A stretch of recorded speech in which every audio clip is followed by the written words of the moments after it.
السلام عليكم ورحمة الله. روي أن سيدنا علي بن أبي طالب رضي الله تعالى عنه قال: إنما أخشى عليكم اثنتين: طول الأمل واتباع الهوى،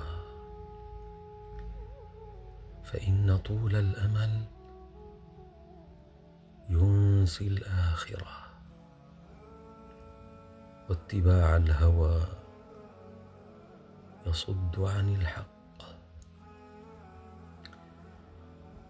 وإن الدنيا قد ارتحلت مدبرة، والآخرة مقبلة، ولكل واحدة منهما بنون، فكونوا أبناء الآخرة ولا تكونوا أبناء الدنيا، فإن اليوم عمل ولا حساب، وإن غدا حساب ولا عمل. وقال أحدهم: إنما هذه الحياة متاع، والسفيه الجهول من يصطفيها، ما مضى فات، والمؤمل غيب، ولك الساعة التي أنت فيها. وقال آخر: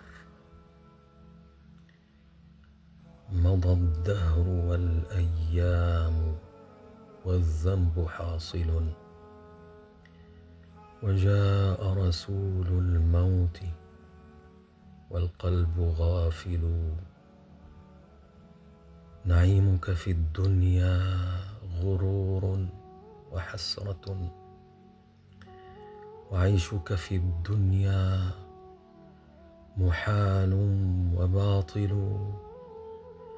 ألا كل شيء ما خلا الله باطل، وكل نعيم لا محالة زائل.